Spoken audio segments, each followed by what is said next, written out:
Season 6 of Castle ran from September 2013 to May 2014 and saw majority of the cast return, including Nathan Fillion, Stana Katic, John Huertas, Seamus Dever, Tamala Jones, Molly C. Quinn, Susan Sullivan, Penny Johnson-Gerald, and also a brief return of Arya Cross and a guest appearance from house actress Lisa Edelstein. Personally, I don't know much about Lisa Edelstein. I mean, she was in one of my favourite shows, House. She was one of the main characters in that show. Aside from that, the only other thing I've seen in was one episode of Elementary, but it's nice to see her again. Season 5 of Castle, that aired until 2013, ended on a little bit of a kind of a soft cliffhanger, with Beckett about to take up a new job working for the Attorney General in Washington DC, and Castle ultimately proposing marriage to her. Season 6 starts off with Beckett accepting that proposal, but them also agreeing she should take the job. And for the first kind of 3 episodes at least, Beckett is working for the Attorney General, until the end of episode 3 when she's effectively fired from the role after she leaks crucial information that could help them solve the case. She does spend one episode technically jobless, but then eventually returns to homicide at the New York precinct, and once again under Captain Victoria Gates, and now working with her fiancé Castle, as well as Richard Castle, alongside her fellow partners Kevin Ryan and Javier Esposito.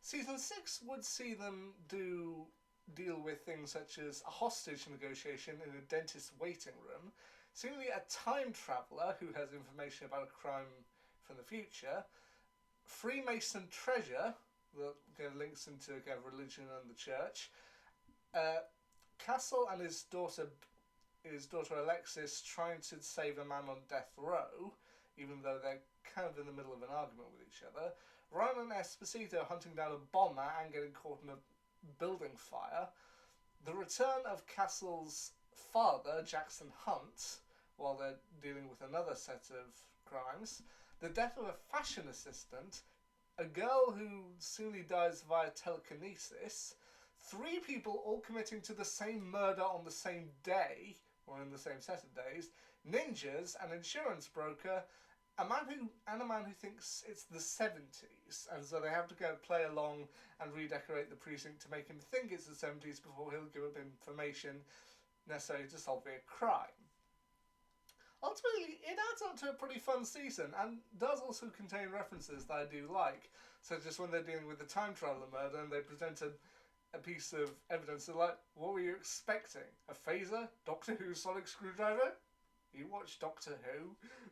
I love that. I have no idea why, I just do. And it, as I say, it does lead up to some pretty fun stuff. I mean, even with the telekinesis stuff that you think would be a bit weird for this show, it does make it work.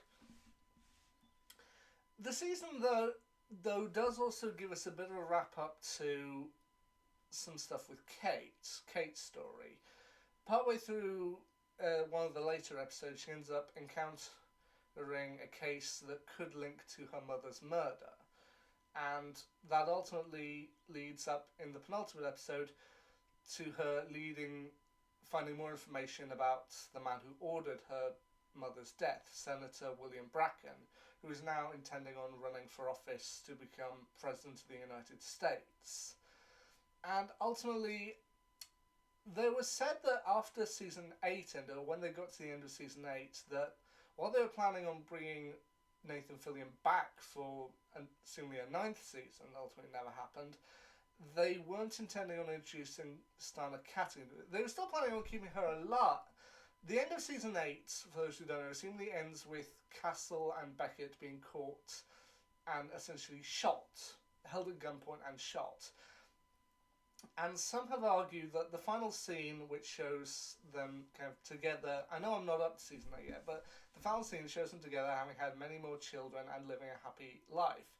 And some may argue that this is either they survive the shooting and get there happily ever after, or this is 2 people slowly dying and hallucinating. Now, I can see kind of the seeds of why they ultimately were introducing to possibly bring Kate out of it. I mean, Nathan Fillion is the star of Castle, so they wanted to keep him in, but possibly I think by this point, in wrapping up Kate's kind of storyline, they're beginning to wonder, have we done all we can with Kate? Is it time to move on? But ultimately, the cast and crew decided, no, if we don't get to conclude everyone, we're not going to continue. But that's with season 8. That was later down the line. But here they get to wrap up Kate's story, get to finally see her get justice for her mother, and it's ultimately satisfying. But that's only the penultimate episode. That's not where everything ultimately ends. Because as I said, at the start of the season they get engaged, and after kind of dealing with everything, dealing with people trying to choose like members of their party, trying to cut down their guest list, we get to the final episode, they go to get the papers to get married, and then at the start of the episode it turns out that Beckett is actually already married to another man from years ago, whom she did presumably while she was in her younger days and possibly slightly drunk. Which they spend the entire episode trying to kind of track the guy down to get him to sign divorce papers so that they can get married, or annulment papers, I'm not sure. It does lead up to a pretty funny moment where, in order to kind of save the guy, they know he has people wanting back at his house or back at his apartment, and they want money from him. So they end up getting a crime lord who was after the guy, deliver him to the apartment saying, your money's in there, and then basically deliver him to a load of other guys who want money and say, well, there's a warrant out for this guy's arrest. If you can take him in, the money's all yours. Just like, that's clever. I like that. But the final moments of the season show everyone about to set up for the marriage, for the wedding, Castle on his way, Kate wearing a dress, and then they suddenly get a phone call, and it's revealed that Castle was seemingly in some type of accident, or he's run off the road, and they get to where his car has been found, and it's a smouldering wreck. And it's presumed that Castle may be inside and may be dead, or he may have just disappeared. We don't know at this point. Or at least at that point in time we didn't. Season 7 would come along and explain more about that. Haven't got Season 7 yet, but for Season 6, I have to admit this was a pretty entertaining ride. So definitely watch through Castle Season 6 if you haven't already, because trust me, the fun just keeps coming with this show. Anyway, that's my quick little review of Castle Season 6. Well, next time we'll have to wait and see. Anyway, until then, see ya.